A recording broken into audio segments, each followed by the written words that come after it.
إن الحمد لله نحمده ونستعينه ونستغفره ونعوذ بالله من شرور أنفسنا ومن سيئات أعمالنا من يهده الله فلا مضل له ومن يضلله فلا هادي له وأشهد أن لا إله إلا الله وحده لا شريك له وأشهد أن محمدا عبده ورسوله وما بعد فقد قال الله تعالى في القرآن العظيم يا أيها الذين آمنوا اتقوا الله وقولوا قولا سديدا يصلح لكم أعمالكم ويغفر لكم ذنوبكم ومن يطع الله ورسوله فقد فاز فوزا عظيما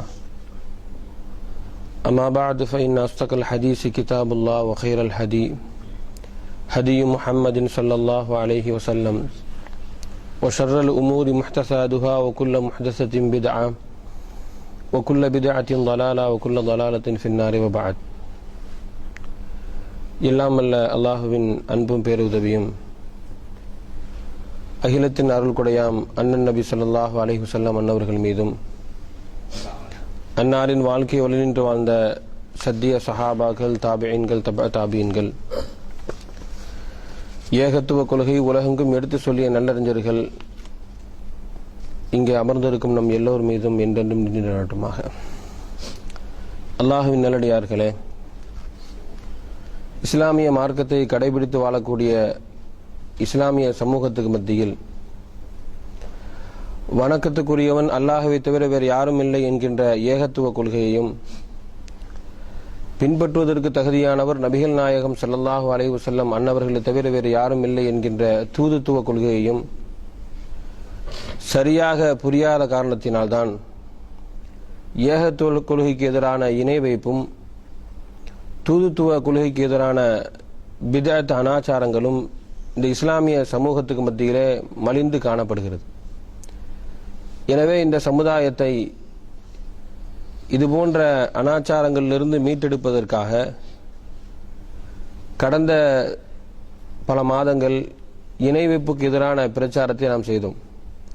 எது ஏகத்துவத்துக்கு எதிரானதோ அதை மக்களுக்கு மத்தியிலே தெளிவுபடுத்துவதற்காக இணை வைப்புக்கு எதிரான ஒரு பிரச்சாரத்தை நாம் மேற்கொண்டு அதை பற்றி உண்டான மிகப்பெரிய ஒரு விழிப்புணர்வை நாம் ஏற்படுத்தி இருக்கின்றோம். அதற்கடுத்தபடியாக தூதுத்துவத்துக்கு தோதுவான ஒரு பிரச்சாரம், இன்னைக்கு எப்படியெல்லாம் மக்கள் இணை வைத்துக் கொண்டிருக்கிறார்கள், எப்படியெல்லாம் பிதஅத் என்கின்ற அனாச்சாரத்தில் மூழ்கி இருக்கிறார்கள், இந்த பிதஅத் என்கின்ற அனாச்சாரம் இந்த சமுதாய மக்களுக்கு மத்தியிலே ஊடுருவதற்கான காரணம் என்னவென்று சொன்னால் தூதரை பற்றி உண்டான சரியான அறிவின்மைதான் காரணம். அல்லாஹ் திருமறை குர்ஆனிலே நரகத்தில் இருக்கக்கூடிய நரகவாசிகளை பார்த்து அல்லாஹ் கேட்கின்றான், இப்பொழுது இந்த நரகத்திலிருந்து நீங்கள் கத்துகிறீர்களே, வேதனைப்படுகிறீர்களே, உங்களுக்கு இதற்கு முன்னால் வராத எந்த ஒரு தூதரும் புதிதாக உங்களுக்கு அனுப்பப்பட்டிருக்கின்றார்களா? அதாவது உங்களுக்கு மத்தியில் ஒரு தூதரை நான் அனுப்பினேன், அந்த தூதர் இதற்கு முன்னால் எந்த சமுதாயத்துக்கும் அனுப்பப்படாத புதிதாக உங்களுக்கு அதை நான் அனுப்பினேனா, அல்லது இந்த தூதரை பற்றி உண்டான அறியாமையா? அல்லாஹ் கேட்கின்றான், இந்த நரகத்திலே கடந்து நீங்கள் புலம்புவதற்கான காரணம் என்ன? ஒன்று, அந்த தூதர்களை நீங்கள் நம்பாமல் போனது, இந்த தூதரை பற்றி சரியான முறையில் நீங்கள் அறியாமல் போனதுன்னு சொல்றான். அப்போ தூதரை பற்றி உண்டான அறிவின்மை என்பதுதான் இந்த சமுதாய மக்களுக்கு மத்தியிலே பிதஅத் அனாச்சாரங்கள் நபிகள் நாயகம் ஸல்லல்லாஹு அலைஹி வஸல்லம் அன்னவர்களை விட்டுவிட்டு வேற ஒரு பாதையை தேர்வு செய்வதற்கான காரணம். அம்லம் யஅரிஃபு ரசூலஹு வஹும் லஹு முன்கிருன் அல்லாஹ் கேட்கிறான். இந்த தூதரை நீங்கள் சரியாக புரியாத காரணத்தினால் இந்த நரகத்துக்கு வந்தீர்களா என்று அல்லாஹ் கேட்கிறான். அப்போ தூதரை பற்றி உண்டான ஒரு அறிவு இந்த சமுதாய மக்களுக்கு வர வேண்டும் என்பதற்காகத்தான் இன்னும் சில மாதங்களுக்கு தூதரை பற்றி உண்டான ஒரு பிரச்சாரம், முஹம்மதுன் ரசூலுல்லாஹ், அல்லாஹ்வுடைய தூதர் என்றால் யார், அவருக்கும் இந்த உலகத்துக்கு மத்தியில் உள்ள தொடர்பு என்ன, அவர் இந்த சமுதாய மக்களுக்காக வேண்டி செய்த தியாகங்கள் என்பதையெல்லாம் இந்த சமுதாய மக்களுக்கு சரியான முறையில் புரிய வைப்பதற்காகத்தான் தூதரை பற்றி உண்டான ஒரு பிரச்சாரம் மேற்கொள்ள நாம் இருக்கின்றோம். அதனுடைய ஒரு அம்சமாகத்தான் இன்றைய தினம் அகிலத்தின் அருள் கொடை அண்ணன் நபி ஸல்லல்லாஹு அலைஹி வஸல்லம் அன்னவர்கள், நபிகள் நாயகம் ஸல்லல்லாஹு அலைஹி வஸல்லம் அன்னவர்கள் இந்த அகிலம் முழுவதற்கும் ஒரு அருள் கொடையாக இருக்கிறார்கள் என்று அல்லாஹ் சொல்லி காட்டுகிறான். ஒமா அர்சல்நாக இல்லா ரஹ்மத்தல் லில் ஆலமீன், உம்மை இந்த அகிலம் முழுவதற்கும் நான் அருள் கொடையாக ஆக்கியிருக்கின்றேன் என்று அல்லாஹ் சொல்கிறானே. அப்ப நபிகள் நாயகம் ஸல்லல்லாஹு அலைஹி வஸல்லம் அன்னவர்கள் இந்த உலகத்தில் எப்படியெல்லாம் அருள் கொடையாக திகழ்ந்தார்கள் என்பதை நாம் இந்த தலைப்பின் வாயிலாக தெரிந்து கொள்ள இருக்கின்றோம். பொதுவாக அல்லாஹ் இந்த சமுதாய மக்களுக்கு வழங்கிய அருள் கொடைகள் இருக்கிறது, ஏராளமான அருள் கொடைகளை அல்லாஹ் வழங்கியிருக்கின்றான். திருமறை குர்ஆனில் அல்லாஹ் சொல்லி காட்டுகின்றான், வயின் தஅது நிஅமத்தல்லாஹி லா துஹ்ஸூஹா, உங்களுக்கு இறைவனால் வழங்கப்பட்ட அந்த அருள் கொடைகளை நீங்கள் கணக்கிட நேரிட்டால் அதை கணக்கிட்டு முடியாது என்று சொல்லி காட்டுகின்றான். ஏராளமான அருள் கொடையை உங்களுக்கு நான் வழங்கியிருக்கின்றேன். ஒவ்வொரு தனி மனித வாழ்விலும் ஏராளமான அருள் கொடைகள் குவிந்து கிடக்கின்றது. அல்லாஹ் சிலவற்றை குறிப்பிட்டு சொல்லி காட்டுகின்றான். அலம் நஜஅல் லஹு ஐனைன் வ லிசானன் வ ஷஃபத்தைன், உங்களுக்கு 2 கண்களை நான் தரவில்லையா, ஒரு நாவையும் 2 உதடையும் நான் தரவில்லையா என்று ஒரு தனி மனித வாழ்வில் இறைவன் அவனுக்கு செய்த அருள் கொடையை அல்லாஹ் குறிப்பிட்டு காட்டி இதற்கு நீ நன்றி செலுத்த வேண்டாமா என்று அல்லாஹ் சொல்லி காட்டுகின்றான். அப்போ ஒவ்வொரு மனிதனுடைய வாழ்விலும் ஏராளமான அருள் கொடைகள், இறைவனுடைய அருள் கொடைகள் குமிந்து கிடக்கின்றது. ஆனால் ஒட்டுமொத்த மனித சமூகத்திற்கும் அல்லாஹ் ஒன்றை அருள் கொடையாக ஆக்கியிருக்கின்றான். அந்த அருள் கொடை தான் நபிகள் நாயகம் ஸல்லல்லாஹு அலைஹி வஸல்லம் அன்னவர்கள். அப்ப நபிகள் நாயகம் ஸல்லல்லாஹு அலைஹி வஸல்லம் அன்னவர்கள் இந்த மனித சமூகத்திலே அருள் கொடை என்று சொன்னால் எப்படி அருள் கொடை, எந்தெந்த விஷயத்திலெல்லாம் அந்த அருள் கொடை வெளிப்படுகிறது என்பதை ஒவ்வொரு முஸ்லிமும் சரியான முறையிலே தெளிவான முறையிலே விளங்கி வைத்திருந்தார் என்று சொன்னால் நபிகள் நாயகம் ஸல்லல்லாஹு அலைஹி வஸல்லம் அன்னவர்களை தவிர்த்து இந்த சமூகத்திலே யாரையும் பின்பற்ற மாட்டான். நபிகள் நாயகம் ஸல்லல்லாஹு அலைஹி வஸல்லம் அன்னவர்கள் இந்த அகிலத்தில் எப்படியெல்லாம் அருள் கொடையாக திகழ்ந்தார்கள் என்பதை ஒவ்வொரு மனிதனும் தெளிவான முறையிலே விளங்கி வைத்திருந்தார் என்று சொன்னால் நபிகள் நாயகத்தை விட்டுவிட்டு வேற ஒரு பாதையை எவனும் தேர்வு செய்ய மாட்டான். அப்ப நபிகள் நாயகம் ஸல்லல்லாஹு அலைஹி வஸல்லம் அவர்கள் அருள் கொடை என்று சொன்னால் எப்படி அருள் கொடை?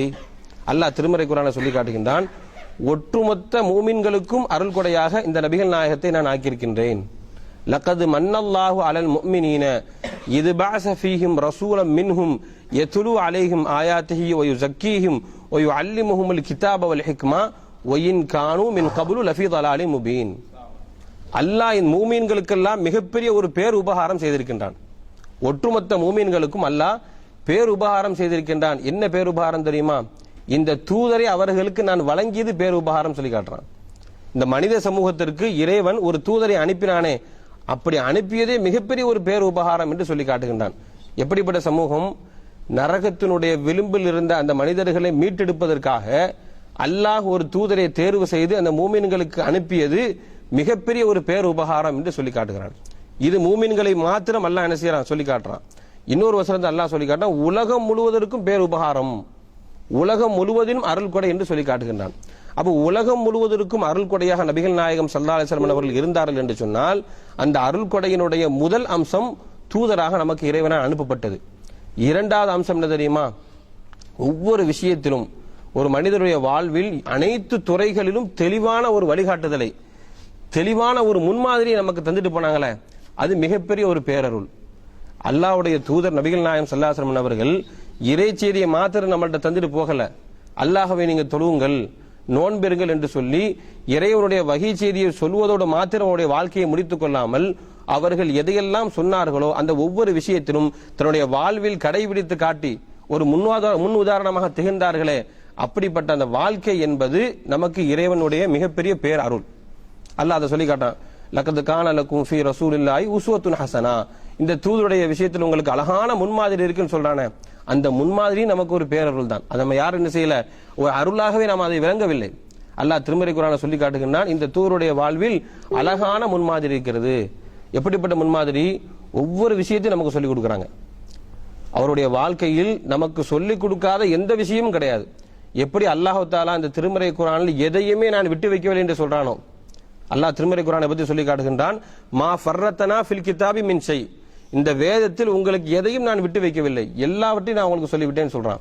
அதே மாதிரி நபிகள் நாயகம் ஸல்லல்லாஹு அலைஹி வஸல்லம் அவர்கள் எந்த விஷயத்திலும் நமக்கு முன்மாதிரி இல்லை நம்ம சொல்லவே முடியாது. எல்லா விஷயத்திற்கும் முன்மாதிரியாக நபிகள் நாயகம் ஸல்லல்லாஹு அலைஹி வஸல்லம் செய்றாங்க, திகழ்ந்து காட்டுறாங்க. அப்ப அப்படிப்பட்ட முன்மாதிரியை எந்த அளவிற்குன்னு சொன்னா, யூதர்கள் எல்லாம் கேலி செய்கின்ற அளவிற்கு. எதை கேலி செய்யறாங்க? சல்மான் ஃபாரிசி ரலியல்லாஹு அன்ஹு இடத்துல சில யூதர்கள் சொல்றாங்க, என்ன சொல்றாங்க தெரியுமா? இன்னி அரா சாஹிபுக்கும் யுஅல்லிமுக்கும் ஹத்தா யுஅல்லிமுல் ഖിറാഅ, உங்களுடைய இந்த தோழர் இருக்கிறாரே நபிகள் நாயகம் ஸல்லல்லாஹு அலைஹி வஸல்லம் அவர்கள் உங்களுக்கு எல்லா விஷயத்தையும் சொல்லிக் கொடுக்கிறாரு. எந்த அளவுக்கு? ஒருவர் மலஜலம் கழித்து விட்டு எப்படி சுத்தம் செய்ய வேண்டும் என்பதையும் சொல்லிக் கொடுக்கிறாராமே. ஒரு பரிகாசிக்கிற வகையில, கேலி செய்கின்ற வகையில அந்த யூதன் சொல்றான், உங்களுடைய அந்த முகமது இருக்கிறாரே உங்களுக்கு எல்லாத்தையும் சொல்லிக் கொடுக்கிறாரு, உங்களுக்கு மலஜலம் கழித்துட்டு சுத்தம் செய்ய கூட தெரியாதா? அதை கூட ஒருவர் உங்களுக்கு சொல்லிக் கொடுக்க வேண்டுமா என்று கேலி செய்கின்ற வகையில என்ன செய்யறான் அவன் சொல்றான். அப்ப சல்மான் ஃபாரிசி அழகா சொன்னாங்க, அஜல் இது என்ன பெரிய விஷயம், மலஜலம் கழித்து விட்டு சுத்தம் செய்வதை சொல்லிக் கொடுப்பது என்ன பெரிய விஷயம், இதை விடவும் அதிகமாக எங்களுக்கு சொல்லி தந்தாங்க. நீங்கள் சுத்தம் செய்கின்ற பொழுது வலது கரத்தால் சுத்தம் செய்ய வேண்டாம் என்று சொல்லிக் கொடுத்தார்கள். நீங்கள் மலஜலம் கழிக்கின்ற பொழுது கிபிலாவை முன்னோக்க வேண்டாம் என்று சொல்லிக் கொடுத்தார்கள். மலஜலம் கழிக்கின்ற பொழுது 3ஐ விட குறைவான கல்லை வைத்து நீங்கள் சுத்தம் செய்ய வேண்டாம் என்று சொல்லிக் கொடுத்தார் என்று சொல்லி இதை விட அதிகமான கூடுதலான தகவலை சொல்லி என்ன செஞ்சாரு சல்மான் ஃபாரிசி அந்த யஹூதி அனுப்பி விட்டார். அப்ப எதுக்கு நம்ம சொல்றேன்னு சொன்னா, சாதாரண மலஜலம் கழிக்கின்ற பொழுது எப்படி நாம சுத்தம் செய்யணும், இதை கூட ரசூலுல்லாஹி ஸல்லல்லாஹு அலைஹி வஸல்லம் அவருடைய வாழ்க்கையில ஒரு மிகப்பெரிய முன் உதாரணமாக நமக்கு நிற்கிறாங்க.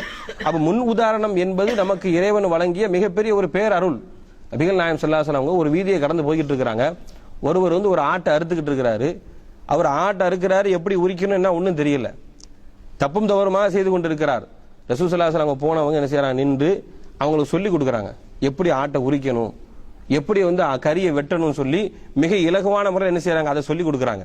அப்ப பாருங்க, எந்த ஒரு விஷயத்தை ரசூல் ஸல்லல்லாஹு அலைஹி வஸல்லம் அவங்க மக்களுடைய எந்த அறியாமையா இருந்தாலும் சரிதான், அவர்கள் அந்த அறியாமையை நீக்கி அதற்கு ஒரு முன் உதாரணமாக நின்று அதை கற்றுக் கொடுத்தார்கள். தொழுங்க ரசூல் ஸல்லல்லாஹு அலைஹி வஸல்லம் சொல்றாங்க, அல்லாஹ்வும் சொல்றான், தொழுகை என்பது மூமின்களுக்கு நேரம் குறிக்கப்பட்ட ஒரு கடமை, நீங்கள் தொழுகள் என்று சொல்றான். எப்படி தொழ வேண்டும் ரசூல் ஸல்லல்லாஹு அலைஹி வஸல்லம் நமக்கு சொல்லி தராங்க. ஒரு மிகப்பெரிய ஒரு மேடையை அமைத்து அந்த மேடையில ஏறி நின்று எப்படி தொழ வேண்டும் என்பதை ரசூல் ஸல்லல்லாஹு அலைஹி வஸல்லம் அந்த மனித சமூகத்துக்கு கற்றுக் கொடுக்கிறாங்க. இதை தெரிந்து கொள்வதற்காக வேண்டிய சில இளைஞர்கள் வந்தாங்க. நபிகள் நாயகம் ஸல்லல்லாஹு அலைஹி வஸல்லம் அவங்கள்ட்ட தொழுகை பற்றி உண்டான செய்திகளை தெரிந்து கொள்வதற்காக சில இளைஞர்கள் வராங்க. சொல்றாங்க, நஹனு ஷபபத்தும் முத்தகாரிபூன, சம வயது உடையவர்களாக இருக்கக்கூடிய இளைஞர்களாக நாங்கள் நபிகள் நாயகம் ஸல்லல்லாஹு அலைஹி வஸல்லம் அவங்கள்ட்ட போய் தொழுகை பற்றி உண்டான செய்திகள் நாம தெரிந்து கொள்வதற்காக போனோம். கான ரஃபீகன் ஹலீமன், ரசூல் ஸல்லல்லாஹு அலைஹி வஸல்லம் அவங்களுக்கு ஒரு நெருங்கிய தோழராக மிக இரக்கமுடையவராக எங்கள்கிட்ட நடந்து கொண்டாங்க. எங்களுக்கு தொழுகை பற்றி உண்டான அனைத்து செய்திகளையும் எங்களுக்கு சொல்லிக் கொடுத்தாங்க. நாங்கள் எங்களுடைய குடும்பத்திற்கு செல்ல வேண்டும் என்கின்ற தேவையை உணர்ந்த ரசூல் ஸல்லல்லாஹு அலைஹி வஸல்லம் அவர்கள் எங்களை அனுப்பி வைக்கின்ற பொழுது சொன்னாங்க, சல்லு கமார் ஐத்துமுனி உசல்லி, என்னை நீங்கள் எவ்வாறு தொழ கண்டீர்கள் அப்படி நீங்கள் தொழுவுங்கள். அப்ப தொழுகைக்கு ஒரு முன் உதாரணம், மலஜலம் கழித்து விட்டு எப்படி சுத்தம் செய்ய வேண்டும் அதற்கு ஒரு முன்மாதிரி, உலக விஷயத்தில் எப்படி வியாபாரம் செய்ய வேண்டும் அதற்கு ஒரு முன்மாதிரி, இப்படி ரசூல் ஸல்லல்லாஹு அலைஹி வஸல்லம் வாழ்க்கையை எந்த துறையில் எடுத்து பார்த்தாலும் சரி நமக்கெல்லாம் ஒரு மிகப்பெரிய முன்மாதிரியாக திகழ்ந்தார்களே. இந்த முன்மாதிரி என்பது அல்லாஹ் நமக்கு செய்த மிகப்பெரிய ஒரு பேரருள். ரஹ்மத்துல் ஆலமீன் சொன்னா சாதாரண விஷயம் கிடையாது. அன்றாட வாழ்க்கையில் நம்ம அடிக்கடி கேள்விப்படக்கூடிய நிகழ்வுகள் கூட எந்த அளவுக்கு இது அல்லாஹ்வுடைய அருளாக இருக்கிறது என்பதை நாம் புரியாமல் இருக்கிறோம். எப்படி தனி மனித வாழ்வில் இறைவனுடைய நியமத்தை நாம் புறக்கணிக்கின்றோமோ, அதை ஒரு அலட்சியமாக கருதுகின்றோமோ, அதே போல இந்த மனித சமூகத்துக்கு இறைவனால் அனுப்பப்பட்ட அல்லாஹ்வுடைய தூதர் இந்த உலகத்தில் எப்படியெல்லாம் நடந்து கொண்டார்கள் என்கின்ற அந்த விதம் இருக்கிறத, இது அல்லாஹ்வுடைய அருள் என்பதை புரிந்து கொள்வதை நாம் என்ன செய்யறோம், பின்தங்கி இருக்கிறத பார்க்கிறோம். அப்ப இது ஒரு மிகப்பெரிய ஒரு பேரருள். நபிகள் நாயகம் ஸல்லல்லாஹு அலைஹி வஸல்லம் அவர்கள் நமக்கு முன் உதாரணமாக திகழ்ந்தது மிகப்பெரிய ஒரு பேரருள். அது மாத்திரமல்லாம ரசூலுல்லாஹி ஸல்லல்லாஹு அலைஹி வஸல்லம் அவருடைய மிக உயர்வான லட்சியம் என்ன தெரியுமா, அவருடைய மிக உன்னதமான குறிக்கோள் என்ன தெரியுமா, இந்த உம்மத்தினரில் ஒரு மனிதர் கூட நாளை மறுமையில நரகம் சென்று விடக்கூடாது. அவருடைய வாழ்க்கையினுடைய மிக முக்கியமான உன்னதமான லட்சியம், இந்த உம்மத்தில ஒரு மனிதர் கூட நாளை மறுமையில நரகம் சென்று விடக்கூடாது என்பதற்காக தன்னுடைய வாழ்க்கையை முழுவதுமே அர்ப்பணித்தார்களே. இந்த அர்ப்பணிப்பு என்பது இறைவன் நமக்கு வழங்கிய மிகப்பெரிய ஒரு அகிலத்தின் அருள் கொடை. எவ்வளவு பெரிய அருள் கொடை தெரியுமா, சின்ன சின்ன விஷயமா இருந்தாலும் ரசூல் ஸல்லல்லாஹு அலைஹி வஸல்லம் ஒரு உதாரணமா சொல்றாங்க. எனக்கும் இந்த சமுதாயக்கு மத்தியில் உள்ள உதாரணம் என்ன தெரியுமா, ஒரு மனிதருடைய உதாரணத்தை போல. ஒரு மனிதர் நெருப்பை மூட்டிக் கொண்டிருக்கின்றார். அந்த நெருப்பினுடைய ஜுவாலையின் அந்த எல்லா பக்கமும் என்ன செய்து அது ஒளி வீசிக் கொண்டிருக்கிறது.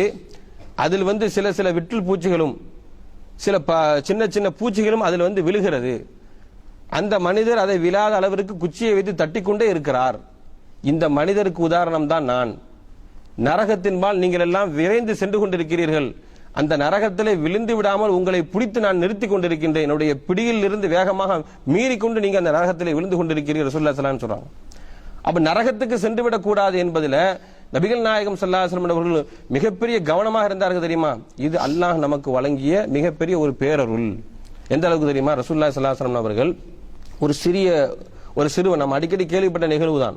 நபிகள் நாயகம் ஸல்லல்லாஹு அலைஹி வஸல்லம் ஒரு பணியாளராக இருந்த ஒரு சிறுவன், யூத சிறுவன் மரண தருவாயில இருந்து கொண்டிருக்கிறார். நபிகள் நாயகம் ஸல்லல்லாஹு அலைஹி வஸல்லம் செய்றாங்க, அவரை நோய் நலம் விசாரிக்க செல்றாங்க. நோய் நலம் விசாரிக்க சென்று விட்டு வருவதோடு அவனுடைய பணியை நிறுத்திக்கல. இதே நிலையில் இவர் மரணித்தால் நாளை நரகத்துக்கு சென்று விடுவாதே என்கின்ற மிகப்பெரிய கருணை உள்ளத்தோட அவருடைய தலைமாட்டில் அமர்ந்து கொண்டு அஸ்லிம், இந்த இஸ்லாத்தை ஏற்றுக்கொள், அல்லாஹ்வுக்கு கட்டுப்படு, கலிமாவை மொழிந்துவிடு என்று அந்த சிறுவருக்கு ரசூலுல்லாஹி ஸல்லல்லாஹு அலைஹி வஸல்லம் செய்றாங்க, போதனை செய்றாங்க. அந்த சிறுவர் என்ன செய்றாரு? அவருடைய தந்தையை பார்க்கிறார். தந்தையும் என்ன சொல்கிறார்? நபிகள் நாயகம் ஸல்லல்லாஹு அலைஹி வஸல்லம் அவங்களுடைய அந்த வாழ்க்கை முறையெல்லாம் பார்த்து இவர் சொன்னா உண்மையாக தான் இருக்கு என்பதை விளங்கி அத்தை அபுல் காசிம், அபுல் காசிமுக்கு நீ கட்டுப்படு, இந்த இஸ்லாத்தை ஏற்றுக்கொள் என்று சொல்கிறார். அந்த மனிதன் என்ன செய்கிறார்? அந்த இஸ்லாத்தை ஏற்றுக்கொள்கிறார். சிறுவர் மரணிப்பதற்கு முன்னால் இஸ்லாத்தை ஏற்றுக்கொள்கிறார். நபிகள் நாயகம் ஸல்லல்லாஹு அலைஹி வஸல்லம் அவங்க வெளியில வராங்க, அல்ஹம்துலில்லாஹில்லதி அன்கதஹு மினன் நார், எல்லா புகழும் அல்லாஹ்விற்கு, இந்த சிறுவனை நரக நெருப்பில் இருந்து காப்பாற்றினானே அப்படிப்பட்ட அந்த இறைவனுக்கு எல்லா புகழும் என்று சொல்லி நபிகள் நாயகம் ஸல்லல்லாஹு அலைஹி வஸல்லம் வெளியில வராங்க. அப்ப கவனத்தை பாருங்க, இந்த உம்மத்தில் ஒரு மனிதர் கூட நாளை மறுமையில நரகம் சென்று விடக்கூடாது. நாளை மறுமையில அவர் நரகத்துக்கு போவது இவருக்கு மிக வேதனையா இருக்கிறது. அல்லாஹ் திருமறை குர்ஆன்ல சொல்லி காட்டுகின்றான், ஃபல அல்லக பாகிஉன் நஃப்ஸக அல்லா யகூனு முஃமினீன், இவர்கள் எல்லாம் இஸ்லாத்தை ஏற்றுக்கொள்ள வேண்டுமே என்கின்ற கவலையில் உங்களை நீங்களே மாய்த்துக் கொள்வீர்கள் போல் தெரிகிறது என்று அல்லாஹ் சொல்றான். நபிகள் நாயகம் ஸல்லல்லாஹு அலைஹி வஸல்லம் பார்த்து, இந்த மனிதர்கள் எல்லாம் இந்த இஸ்லாத்தை ஏற்றுக்கணுமே, அவர்கள் எல்லாம் ஈமான் கொள்ள வேண்டுமே என்கின்ற கவலை இருக்கிறதே, உங்களை நீங்கள் மாய்த்துக் கொள்வீர்கள் போல் தெரிகிறது என்ற அளவிற்கு, அந்த அளவுக்கு கவலையா இருந்த அல்லாஹ்வே சொல்ற அளவிற்கு. நாம ஒரு ஆளை வந்து நீங்க எந்த அளவுக்கு கவலைப்படுறீங்க துக்கப்படுறீங்கன்னு சொல்றதுக்கும் அல்லாஹ் ஒரு மனிதரை பார்த்து நீங்க எந்த அளவுக்கு கவலைப்படணும்னு சொல்றதுக்கு வித்தியாசம் இருக்கா இல்லையா? அல்லாஹ்வே வேப்படுகின்ற அளவிற்கு ரசூலுல்லாஹி ஸல்லல்லாஹு அலைஹி வஸல்லம் அவங்களுடைய அந்த கவனம், இந்த உம்மத்தின் மீது இருந்த அந்த கவனம் எப்படி இருக்கிறது? ரெண்டு இடத்துல அல்லாஹ் சொல்லி காட்டுறான். ஃபல அல்லக பாகிஉன் நஃப்ஸக அலா ஆசாரிஹிம் இல்லம் யுமினு பிஆதல் ஹதீஸி அஸஃபா, இந்த மூமின்கள் எல்லாம், இந்த மனிதர்கள் எல்லாம் ஈமான் கொள்ள வேண்டும் என்கின்ற கவலை உங்களை நீங்கள் மாய்த்துக் கொள்வீர்கள் போல். அந்த அளவுக்கு தியாகம் பண்ணாங்க, இந்த சமுதாயத்தின் மீது அந்த அளவுக்கு அக்கறை செலுத்தினார்கள். அதே போல நபிகள் நாயகம் ஸல்லல்லாஹு அலைஹி வஸல்லம் அவர்களுக்கு அவருடைய மிக உறுதுணையாக இருந்த பெரிய தகப்பனார் அபூ தாலிப் இருக்கிறார, இஸ்லாத்துக்கு உறுதுணையாக இருந்தார். ரசூல் ஸல்லல்லாஹு அலைஹி வஸல்லம் அவர்களுக்கு உறுதுணையாக இருந்ததை விட ஆரம்ப காலகட்டத்தில் இந்த இஸ்லாம் வந்து வீரியம் அடைவதற்கு மிகப்பெரிய ஒரு உதவியாக அவர் இருந்தார். அப்ப இதெல்லாம் நினைச்சுப்பாங்க ரசூல் ஸல்லல்லாஹு அலைஹி வஸல்லம் அவங்க. பெரிய தந்தை என்பது இரண்டாவது அம்சம், இஸ்லாத்தினுடைய வளர்ச்சிக்கு மிகப்பெரிய உதவியா இருந்தார் ஆரம்ப காலகட்டத்தில். அதான் எண்ணி பார்த்து ரசூல் ஸல்லல்லாஹு அலைஹி வஸல்லம் கடைசி நேரம் வரையும் கிட்டணும்னு சொல்றாங்க. மரண தருவாயில இருக்கிறாரு, கடைசி நேரம் வரைக்கும் சொல்றாங்க, குல் கலிமத்தன், ஒரு வார்த்தையை சொல்லிவிடுங்க, லா இலாஹ இல்லல்லாஹ் என்கின்ற ஒரு வார்த்தையை சொல்லிவிடுங்கள், உஹாஜ்ஜு லக ஃபில்லா, நாளை மறுமையிலே அல்லாஹ் உங்களுக்காக நான் என்ன செய்கிறேன்? பரிந்து பேசுகிறேன். அல்லாஹ்விடத்திலே உங்களுக்காக வாதாடுவதற்கு ஒரு வார்த்தையை நீங்கள் மொழிந்து விடுங்கள் என்று சொல்றாங்க. கலிமா சொல்லிடுங்க சொல்றாங்க. அவர் என்ன செய்யல, கடைசி வரைக்கும் இந்த மார்க்கத்தை ஏற்றுக்கொள்ளவில்லை. அவர் எந்த கொள்கையில் இருந்தாரோ அதே கொள்கையிலே தான் என்ன செய்தார்? மரணித்துப்பார். ரசூல் ஸல்லல்லாஹு ரொம்ப வேதனைப்பட்டாங்க. அல்லாஹ்வே குர்ஆன்ல சொல்றான், இன்னக லா தஹ்தி மன் அஹ்பப்த வலாகின்னல்லாஹ் யஹ்தி மன் யஷா, நீங்க யாரெல்லாம் வந்து இஸ்லாத்துக்கு வரணும்னு நினைக்கிறீங்களோ, நீங்க யாரெல்லாம் விரும்புறீங்களோ அதெல்லாம் என்ன செய்ய மாட்டாங்க? வர மாட்டாங்க. நான் யாருக்கு ஹிதாயத்தை கொடுக்க வேண்டும் நாடுகிறானோ அவருக்கு தான் ஹிதாயத்தை கொடுப்பேன் என்ன செய்யறான் அல்லாஹ் சொல்றான். அப்ப பாருங்க, அந்த சிறுவர் விஷயத்துல எடுத்த அக்கறை. அதே மாதிரி நபிகள் நாயகம் ஸல்லல்லாஹு அலைஹி வஸல்லம் பெரிய தகப்பனார் அபூ தாலிப் விஷயத்துல அவர் இஸ்லாத்துல இல்லாம போயிடக்கூடாது, நரகத்துக்கு போயிடக்கூடாது என்ற அந்த அக்கறை. அது மாத்திரமல்லாமல் இந்த உம்மத்துல யாரு இறந்து போனாலும் சரி, யாரு மரணித்தாலும் அவருக்காக துவா செய்யக்கூடிய ஒரு நிலையில ரசூல் ஸல்லல்லாஹு அலைஹி வஸல்லம் இருந்தாங்க. என்னுடைய துவா அவருக்கு இருக்க வேண்டும். ஏன்னா நபிகள் நாயகம் ஸல்லல்லாஹு அலைஹி வஸல்லம் அவருடைய துவாவிற்கென்று ஒரு மிகப்பெரிய அங்கீகாரம் இறைவனிடத்தில் இருக்குது. அப்ப எல்லோருக்கும் நம்முடைய துவா கிடைக்க வேண்டும் என்பதற்காக ரசூல் ஸல்லல்லாஹு அலைஹி வஸல்லம் யார் மரணித்தாலும் என்ன செய்வாங்க? அவங்க போய் ஜனாசா தொழுகை வைப்பாங்க. கடன் இருக்கிறான், ஆரம்ப காலகட்டத்தில் கடன் இருக்கிறான்னு கேட்பாங்க. கடனுக்கு யாராவது வந்து பொறுப்பெடுத்தாங்கன்னு சொன்னா அவருக்கு தொழுகை வைப்பாங்க. கடைசி காலகட்டத்தில் இஸ்லாத்தினுடைய அந்த கசானா நிறைந்து காணப்பட்ட அந்த காலகட்டத்தில் யாருக்கு கடன் இருந்தாலும் பைத்துல் மால்ல என்ன செஞ்சிருவாங்க? அந்த கடனை நிறைவு செய்து விடுவார்கள், அவருக்காக பிரார்த்தனை செய்வாங்க. அப்ப இப்படிப்பட்ட ஒரு பழக்கம் ரசூலுல்லாஹ்ட்ட இருந்துச்சு. அது எந்த அளவுக்கு தெரியுமா? இஸ்லாத்துக்கு விரோதமாக செயல்பட்ட நயவஞ்சகரின் தலைவன் என்று அழைக்கப்பட்ட, இந்த இஸ்லாமை வந்து கருவறுக்க வேண்டும் என்று சொல்லி உயிர் மூச்சா துடித்துக் கொண்டிருந்த அப்துல்லா இப்னு உபை இப்னு சலூல் என்கின்ற ஒருவருடைய ஜனாசா இறந்து விடுகிறார். எல்லா நபித்தோழரும் அவரை பத்தி தெரியும். இவருடைய நிலை என்ன, இஸ்லாத்திற்காக இஸ்லாமியர்களுக்காக எந்த அளவிற்கு இவர் வந்து மோசமாக நடந்து கொண்டான், இஸ்லாத்தை கருவறுக்க எப்படியெல்லாம் இவர் வந்து முனைந்தான் என்பதை எல்லா நபித்தோழர்களும் விளங்கி வச்சிருந்தாங்க. அப்ப விளங்கி வச்சிருக்கின்ற பொழுது அவர் மரணித்து போகிறார். அவருடைய மகனார் இஸ்லாத்தை ஏற்றுக்கொள்கிறார். அப்ப அவருடைய மகன் என்ன செய்யறாரு? ரசூலுல்லாஹ்ட்ட வந்து சொல்றாங்க, யா ரசூலல்லாஹ், என்னுடைய தந்தை இறந்து விட்டார், அவரை கஃன் செய்வதற்காக உங்களுடைய மேலாடையை தாருங்கள். அப்ப ரசூலுல்லாஹ் மேலாடையை கொடுக்குறாங்க. நீங்க தான் வந்து தொழுவ வைக்கணும்னு சொல்றாங்க. தொழுவ வைக்கிறதா ரசூல் ஸல்லல்லாஹு அலைஹி வஸல்லம் செய்றாங்க, முன் வராங்க. தொழுவ வைப்பதற்காக அவங்க ரசூலுல்லாஹ் முன்றாங்க. உடனே உமர்ல அவங்க தடுக்கிறாங்க. அல்லாஹ் வந்து உங்களை தடுக்கவில்லையா? இவர்களுக்காக எல்லாம் பிரார்த்தனை செய்யக்கூடாது என்று இறைவனுடைய கட்டளை இருக்க நீங்கள் எப்படி இவருக்கு பிரார்த்தனை செய்ய போகிறீர்கள் என்று உமர்ல அவங்க தடுக்கிறாங்க. இந்த செய்தியை சொல்ற உமர்ல அவங்க சொல்றாங்க, ரசூல்லாட்ட எப்படி அந்த நேரத்தில் துணிச்சலா அந்த வார்த்தையை சொன்னேன்னு எனக்கே தெரியல. அப்படி ஒரு வார்த்தையை நான் சொன்னேன் ரசூல்லாட்ட. எப்படி நீங்க போறீங்க, முன் வரீங்க, அல்லாஹ் தடுத்திருக்கும் போது எப்படி நீங்க செயல்படுறீங்கன்னு சொல்லி நான் கேட்டதாக உமர்ல அவங்க சொல்றாங்க. ஆனா ரசூல் ஸல்லல்லாஹு அலைஹி வஸல்லம் செய்றாங்க, போறாங்க. யாருக்கு போறாங்க? இஸ்லாத்தை கருவறுக்க நினைத்த ஒரு நயவஞ்சகனின் தலைவனுக்காக அல்லாஹ்விடத்திலே பிரார்த்தனை செய்வதற்கு, பாவ மன்னிப்பு, பிழை பொறுக்க தருவதற்காக போறாங்க. நபிகள் நாயகம் ஸல்லல்லாஹு அலைஹி வஸல்லம் சொன்னாங்க தெரியுமா, அல்லாஹ் என்னை தடுத்தான், ஆனா எனக்கு இஷ்டம் கொடுத்திருக்கின்றான். ஹியரத்தைன், இரண்டு விஷயத்தில் எனக்கு இஷ்டம் கொடுத்திருக்கிறான். இஸ்தக்ஃபிர் லஹும் அவுலா தஸ்தக்ஃபிர் லஹும், நீங்கள் அவங்களுக்கு பாவ மன்னிப்பு தேடுங்கள் அல்லது தேடாம போங்க. இன் தஸ்தக்ஃபிர் லஹும் 70 மர்ரத்தன், நீங்கள் 70 முறை அவருக்காக நீங்கள் பாவ மன்னிப்பு தேடினாலும் ஃபல யக்ஃபிருல்லாஹு லஹும், அல்லாஹ் அவருடைய பாவத்தை மன்னிக்க மாட்டான். இதுதான் அல்லாஹ் நபிகள் நாயகத்துக்கு போட்ட தடை. அப்ப இந்த தடையை தான் அவங்க என்ன செய்யறாங்க, உமர்ல அவங்க மேற்கோள் காட்டுறாங்க, அல்லாஹ் தடுத்திருக்கிறான், நீங்க போறீங்க. அப்ப ரசூல் ஸல்லல்லாஹு அலைஹி வஸல்லம் சொல்றாங்க, அல்லாஹ் எனக்கு இஷ்டம் கொடுத்திருக்கிறானா இல்லையா, நீங்க விரும்பினா நீங்க என்ன செய்யுங்க, பாவ மன்னிப்பு தேடுங்க, தேடாம போங்க. ஆனா அல்லாஹ் என்ன செய்ய மாட்டான், 70 முறை நீங்க பாவ மன்னிப்பு தேடினாலும் மன்னிக்க மாட்டான். அப்ப தேடுங்க, தேடாம போங்கன்னு அல்லாஹ் சொல்லிட்டான். நான் தேடுறேன், 70க்கும் அதிகமா நான் தேடுறேன், அல்லாஹ் என்ன செஞ்சிட்டு அவருடைய பாவத்தை மன்னித்து விட்டும் என்று சொல்லி ரசூல் ஸல்லல்லாஹு அலைஹி வஸல்லம் முன்னிருந்து தொழு வச்சுட்டு வந்துடுறாங்க. அல்லாஹ் கண்டிக்கிறான் அந்த வசனத்தை. நீங்க எப்படி அவர்களுக்காக தொழுவைக்கு போகலாம், வலா துஸல்லி அலா அஹதிம் மின்ஹும் மாத அபதன் வலா தக்ம் அலா கப்ரிஹி, ஒரு காலம் நீங்க இது மாதிரி ஆட்களுக்கு தொழுவைக்கவே கூடாது, அல்லாஹ்விடத்தில் பரிந்து பேசவே கூடாது என்று சொல்லி அல்லாஹ் என்ன செய்கிறான், நிரந்தர ஒரு தடையை விதிக்கின்றான். அப்ப பாருங்க ரசூல் ஸல்லல்லாஹு அலைஹி வஸல்லம் கருணையை பாருங்க, எந்த அளவுக்கு ரசூல் ஸல்லல்லாஹு அலைஹி வஸல்லம் தெரியாம இருந்துச்சா? இவன் இஸ்லாத்துக்கு செய்த துரோகம்லாம் ரசூல் ஸல்லல்லாஹு அலைஹி வஸல்லம் மறந்து இருந்தாங்களா? மறந்துட்டாங்க. அந்த நேரத்தில் மறந்துட்டாங்க. இவர் நாளை மறுமையில ஈடேற்றம் அடைய வேண்டும், அல்லாஹ்வுடைய பாவத்தை மன்னிக்க வேண்டும் என்ற அந்த அல்லாஹ்வுடைய தூதருக்கு இந்த கருணை இருக்கு தெரியுமா? இந்த கருணை இந்த உம்மத்திற்கு அல்லாஹ் செய்த மிகப்பெரிய அருள் கொடை. அப்ப இது போல ஏராளமான ரசூல் ஸல்லல்லாஹு அலைஹி வஸல்லம் செய்திகளை நாம் எடுத்து பார்த்தோம்னு சொன்னா, இந்த உம்மத்தினர்கள் ஒருவர் கூட நரகம் சென்று விடக்கூடாது என்பதற்காக வேண்டி இவர்கள் செய்த தியாகம் முழுவதும் இந்த உம்மத்திற்கு இறைவன் செய்த மிகப்பெரிய ஒரு அருள் கொடையாக அல்லாஹ் சொல்லி காட்டுகின்றான். அது மாதிரி நபிகள் நாயகம் ஸல்லல்லாஹு அலைஹி வஸல்லம் அவங்க இந்த உம்மத்தின் மீது எந்த அளவுக்கு அன்போடு கருணையோடு நடந்து கொண்டாங்கன்னு சொன்னா, மற்ற நபிமார்களையும் ரசூல் ஸல்லல்லாஹு அலைஹி வஸல்லம் அவர்கள் நாம ஒப்பிட்டு பார்க்கும் பொழுது மற்ற நபிமார்களை காட்டிலும் இந்த உம்மத்து விஷயத்துல ரசூல் ஸல்லல்லாஹு அலைஹி வஸல்லம் அவங்க மிக அன்போடு இரக்கத்தோடு நடந்து கொண்டாங்க அப்படிங்கிறதுக்கு ஏராளமான நிகழ்வு இருக்குது. கருணை உள்ளத்தோடு அந்த சமுதாயத்தில் நடந்துக்கணும். அல்லாஹ் திருமறை குர்ஆனில் சொல்லி காட்டுகின்றான், குறுகிய காலகட்டத்தில் மிகப்பெரிய ஒரு அரபு சாம்ராஜ்யத்துக்கு தலைவராக நீங்க வந்தீங்க தெரியுமா, அதற்கான காரணத்தை அல்லாஹ் சொல்றான், ஃபபிமா ரஹ்மத்தின் மினல்லாஹி லின்த லஹும், நீங்கள் அவர்களிடத்தில் நடந்து கொண்ட அந்த கருணையோடு நடந்து கொண்டீர்கள் அந்த விதம் தான். வலவ் குந்த ஃபல்லன் கலீலல் கல்ப், நீங்கள் கடுகெடுத்தவர்களாக நடந்திருந்தால், அவர்களுக்கு மத்தியில் நீங்கள் கோபமுடையவராக நடந்திருந்தால், லன் ஃபத்து மின் ஹவுலிக்க, உங்களை விட்டும் என்றோ இவர்கள் விரண்டோடி இருப்பார்கள்.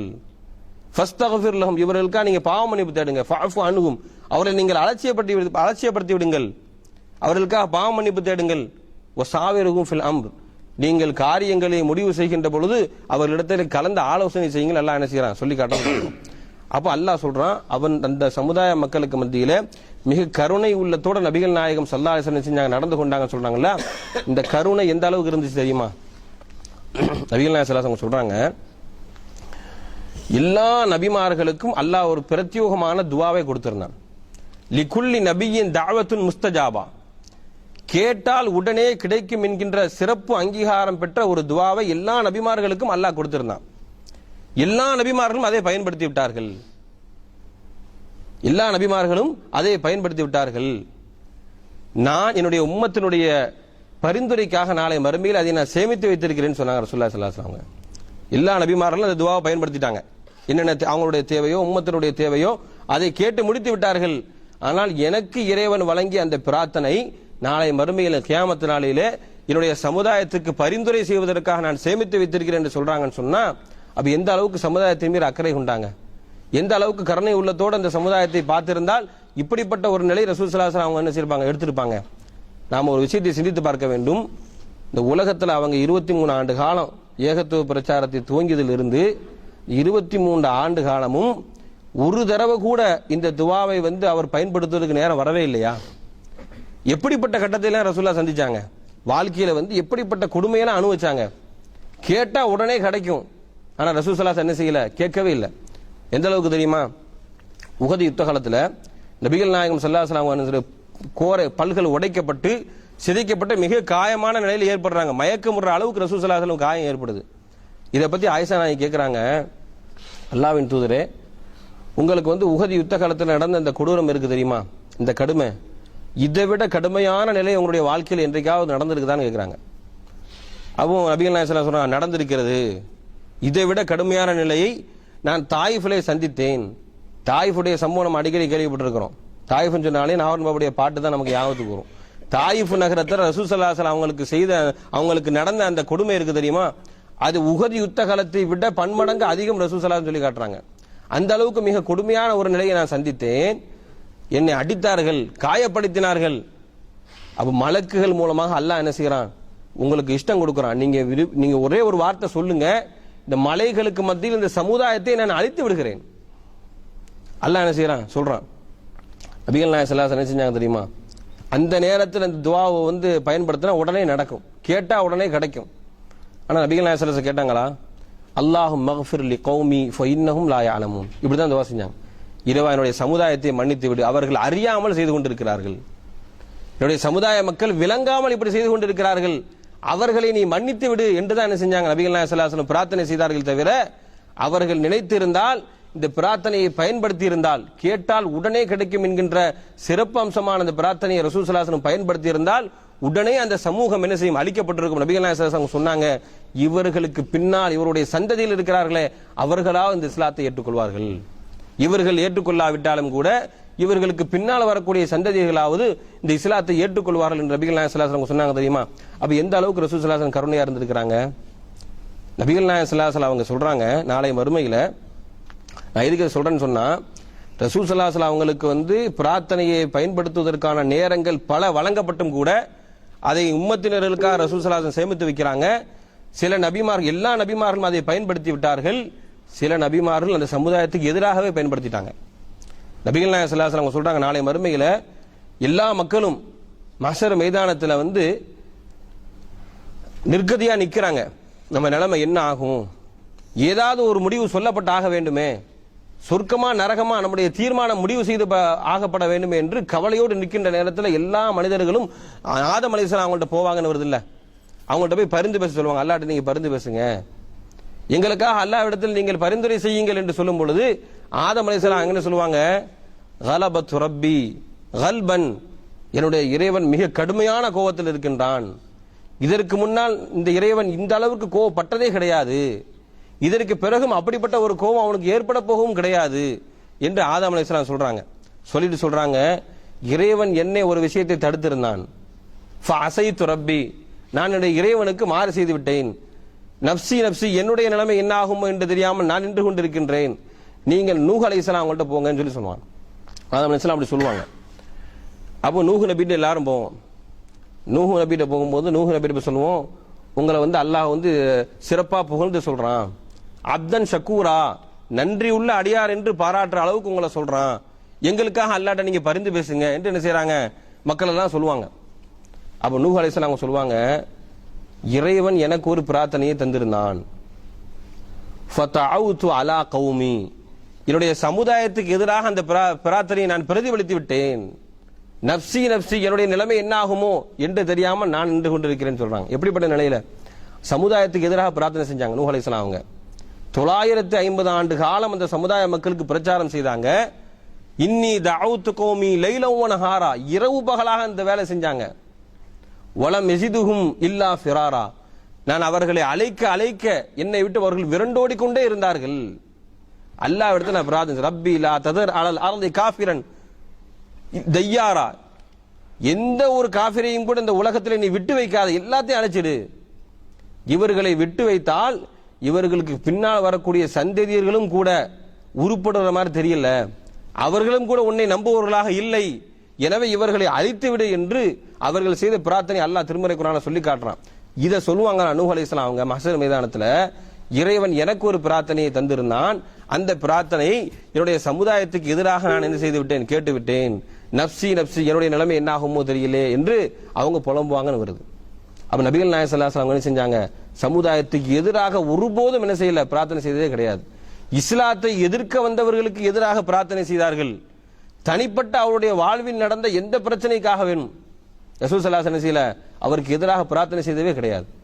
ஒரு 70 நபி தோழர்கள் கொல்லப்பட்டதாக ரசூலுல்லாஹ் பிரார்த்தனை செஞ்சாங்களா இல்லையா? இஸ்லாத்தை எதிர்த்து வந்தார்கள், நம்ப வைத்து கருவறுத்தார்கள், எங்களுக்கு பாடம் சொல்லி தாருங்கள் என்று கேட்டு வந்தாங்க. மதீனாவில் வந்து சிலர்கள் வராங்க, வந்து சொல்றாங்க எங்களுக்கு பாடம் சொல்லி தரதுக்கு ஒரு சஹாபாக்களை அனுப்புங்க, நாங்க இங்க வந்து மதீனால இருந்து எங்களுக்கு வந்து கல்வியை கற்றுக்கொள்ள முடியாது, இங்க உள்ள சீதோசர நிலை சரியில்லைன்னு சொல்லிட்டு சொல்லும்போது ரசூல் ஸல்லல்லாஹு அலைஹி வஸல்லம் 70 நபி தோழர்கள் அனுப்புறாங்க. அவங்களோட போய் அவங்க ஊர்ல இருந்து அவங்க நீங்க கற்றுக் கொடுத்து 70 காரிகள், 70 பேரும் குர்ஆனை மனனம் செய்த ஹாஃபில்கள், இவர்களை கூட்டு போய் போகக்கூடிய அந்த இடையில என்ன செய்யறாங்க, கருவறுத்து அவ்வளவு பேரையும் கொண்டு போறாங்க. அப்ப இது ஒரு மிகப்பெரிய ஒரு துரோகம்.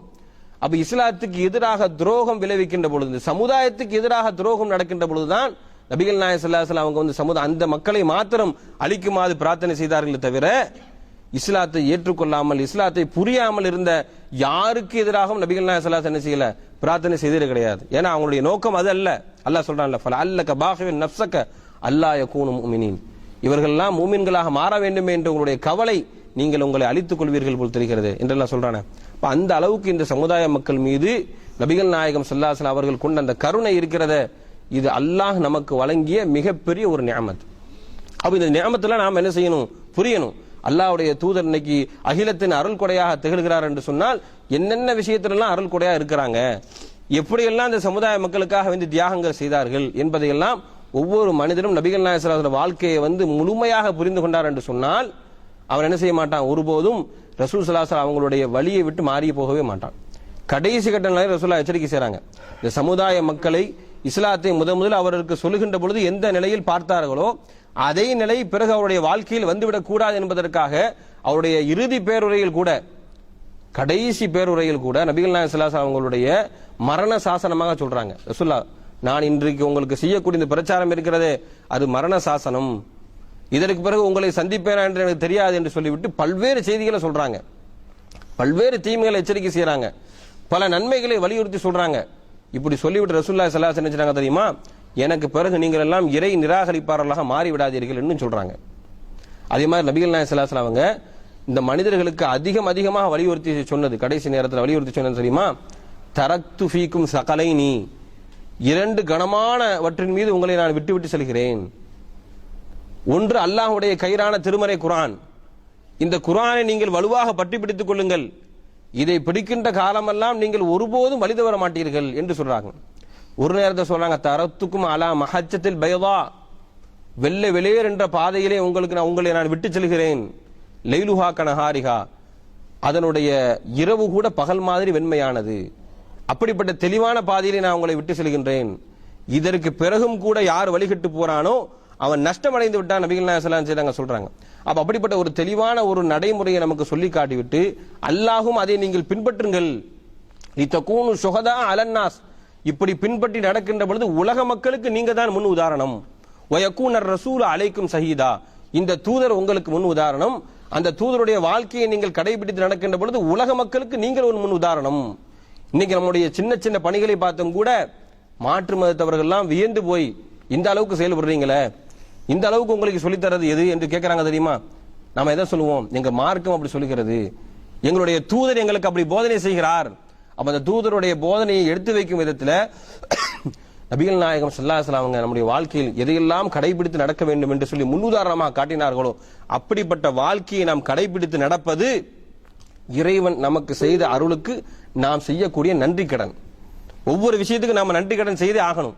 அல்லாஹ் சொல்லி காட்டுறான், லயின் ஷக்கர்தும் லஅஸீதன்னக்கும், நீங்கள் எனக்கு நன்றி செலுத்துகின்ற பொழுது நான் உங்களுக்கு அதிகப்படுத்துவேன், என்னுடைய அருளை உங்களுக்கு நான் அதிகமாக தருவேன், வலையின் கஃபர்தும் மின் அதாபி லஷதீத், நீங்கள் நிராகரித்தீர்கள் என்று சொன்னான், நன்றி மறந்தீர்கள் என்று சொன்னான், என்னுடைய பிடி கடுமையாக இருக்கும். அல்லாஹ் எச்சரிக்கை செய்றான் இல்லையா. அப்ப அல்லாஹ்வுடைய தூதரை அல்லாஹ் மிகப்பெரிய அகிலத்தின் அருள் கொடையாக தந்திருக்கின்றான். உலகம் முழுவதற்கும் அல்லாஹ்வுடைய தூதர் அருள் கொடை, பல்வேறு விஷயத்தில் அந்த அருள் கொடை பிரதிபலிக்கின்றது. நமக்கு அந்த அருள் கொடை தான் நாம் இன்றைக்கு முஸ்லீமா இருப்பதற்கு கூட மிகப்பெரிய காரணமாக அமைந்திருக்கிறது. அந்த அருள் கொடைக்கு நாம் நன்றி செலுத்த வேண்டும் என்று சொன்னால் அல்லாஹ் சொன்ன விஷயங்களையும் அல்லாஹ்வுடைய தூதர் எதை நமக்கு விட்டு சென்றார்களோ எப்படி நடக்க வேண்டும் என்று சொன்னார்களோ அது மாதிரி நம்முடைய வாழ்வை அமைத்துக் கொண்டால் மாத்திரம்தான் நான் அந்த நன்றி கடனை செலுத்துவதாக ஆகுவோம். இல்லை என்று சொன்னால் அல்லாஹ்வுடைய தூதருடைய வழியை விட்டுவிட்டு நபிகள் நாயகம் ஸல்லல்லாஹு அலைஹி வஸல்லம் அவர்கள் காட்டித்தராத பல்வேறு செய்திகளை மார்க்கம் என்று நாம் எடுத்துக்கொள்வோம் என்று சொன்னால் மதுகப் என்ற பெயரில் இன்னைக்கு மதுகபின் மீது மோகம் அதிகமாக வந்ததற்கான காரணம் என்ன? தூதரை பற்றி தெரியல. அல்லாஹ்வுடைய தூதர் எதுக்கு அல்லாஹ் அனுப்பியிருக்கிறான், எதுக்கு அல்லாஹ் தூதரை பின்பற்றுக்கேன்னு சொல்றான், இது பற்றி உண்டான அடிப்படை அறிவு கூட இல்லாமல் போனதுதான் மதுகபு இமாம்களுடைய தியாகத்தை ரசூலுல்லாஹ்வுடைய தியாகத்திற்கு மேல மக்களுக்கு மத்தியில் எடுத்து சொன்னது விளைவுதான் ரசூலுல்லாஹ் பத்தி தெரியல. அப்ப நாம இது எல்லாம் புரிந்து கொண்டு என்ன நாம செய்யணும், நம்ம கடமை என்ன அப்படின்னு சொன்னா ஒவ்வொரு விஷயத்திலும் ரசூலுல்லாஹ் முன்மாதிரின்னு அல்லாஹ் சொல்றான். எல்லா விஷயத்திலும் நாம என்ன செய்யணும், கடைபிடிக்கணும். சாதாரணமா செருப்பணியும் பொழுது கூட ஒவ்வொரு மனிதனும் காலையில தூங்கி விழித்ததிலிருந்து அவன் திரும்பவும் தூங்க செல்லும் போகின்ற வரையிலும் அவனுடைய வாழ்க்கையில் என்னவெல்லாம் நடக்கின்றதோ எல்லாத்துக்கும் ரசூலுல்லாஹ் சொல்லித் தராங்க. எப்படி சாப்பிடணும், எப்படி உறங்கணும், எப்படி மலஜலம் கழித்து விட்டு சுத்தம் செய்ய வேண்டும், எப்படி குளிக்க வேண்டும், எல்லா விஷயத்தையும் சொல்லித் தராங்க. அந்த ஒவ்வொரு விஷயத்தையும் நாம சரியான முறையில் கடைபிடித்து நடந்தோம் சொன்னா நம்ம அல்லாஹ்வுடைய தூதருடைய அந்த அருள் கொடைக்கு நாம நன்றி செலுத்துகிறோம் என்று அர்த்தம். அப்ப அப்படி நன்றி செலுத்தக்கூடிய மக்களாக மாற வேண்டும். இறைவனுடைய தூதர் நபிகள் நாயகம் ஸல்லல்லாஹு அலைஹி வஸல்லம் வாழ்வில் முழுமையான விஷயங்களை நாம் பூரணமாக தெரிந்து கொள்ள வேண்டும். ரசூல் ஸல்லல்லாஹு அலைஹி வஸல்லம் அவங்க பிறந்ததிலிருந்து அவங்க வாழ்க்கையில் நடந்த அனைத்து செய்திகளையும் என்னவெல்லாம் அந்த சமுதாயத்துக்கு செஞ்சாங்க, எப்படிலாம் தியாகம் பண்ணாங்க என்ற ஒவ்வொரு விஷயத்தையும் நாம் தெரிந்து கொண்டு அதை சரியான முறையில் நாம் கடைபிடித்து நடக்கின்ற பொழுது அல்லாஹ் மிகப்பெரிய அருளை நமக்கு மேலும் மேலும் வழங்குவான். அப்படிப்பட்ட ஒரு அருளுக்குரிய மக்களாக அல்லாஹ் உங்களையும் என்னையும் ஆக்கி அருள் புரிவானாக. யாரை அல்லாஹ் நிராகரிப்பார்கள் என்று வெறுத்து விட்டானோ அப்படிப்பட்ட நிராகரிப்பினுடைய காரியத்திலிருந்து விலகி வாழக்கூடிய நன்மக்களாக அல்லாஹ் உங்களையும் இன்னும் ஆக்கி அருள் புரிவானாக. உயர்வான சொர்க்கமான ஜன்னத்தில் ஃபிர்தௌஸ் என்கின்ற சொர்க்கத்தில் பிரவேசிக்கக்கூடிய ஒரு வாய்ப்பை அல்லாஹ் உங்களுக்கும் எனக்கும் வழங்கி அருள் புரிவானாக. வ ஆகிரு தஅவானா அல்ஹம்துலில்லாஹி ரப்பில் ஆலமீன். அஸ்ஸலாமு அலைக்கும் வரஹ்மத்துல்லாஹி வபரகாத்துஹு.